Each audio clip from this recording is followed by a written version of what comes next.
kapitán Eko a dneska vám ukážu svůj běžný den. Tak pojďte za mnou. Ale ještě předtím, než půjdu na lov, se musím řádně vyzbrojit.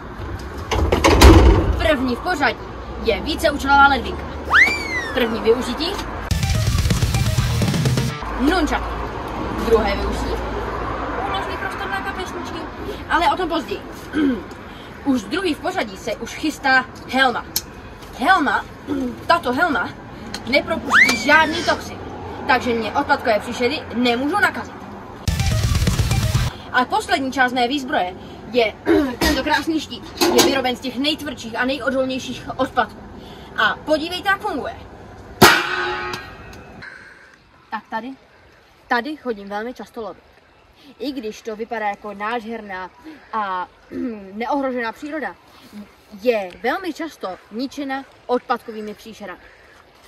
Ale ne. Co to vidí oči mé? Papírová trajektory. Ne. Pravda. Tohle je papírová příšera. Jedna z těch horších variant. Ne protože by byla nějak obzvlášť silná, ale protože je zatraceně rychlá. A ať ji nevystrašíme. Fakt bych ji nechtěl moc dlouho honit.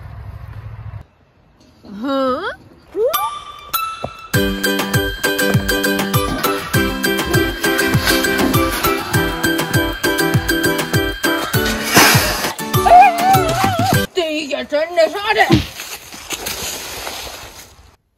Sice jsme teprve ve 21. století a můžeme být rádi, že v zimě je ještě pořádná zima. A některé zvířata můžeme vidět nejen zo, jako třeba tyhle, nebo tyhle. Není možné nad tím zavírat oči. A proto bych vás všechny chtěl vybídnout k tomu, abychom se správně a řádně starali o naši planetu.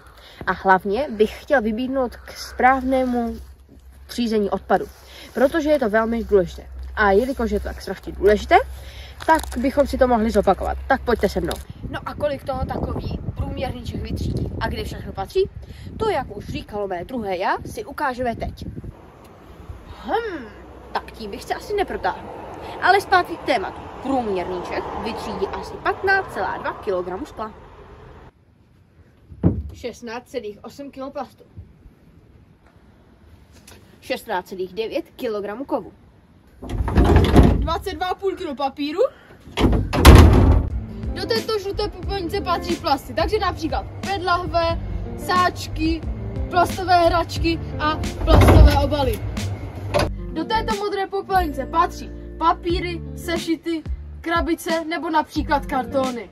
Do této zelené popelnice patří sklo, takže například skleněné nádoby, láhve od nápojů nebo tabulové sklo. Do těchto šedých popelnic patří kov, takže například plechovky od potravin, nápojové plechovky nebo ostatní kovové předměty z domácností.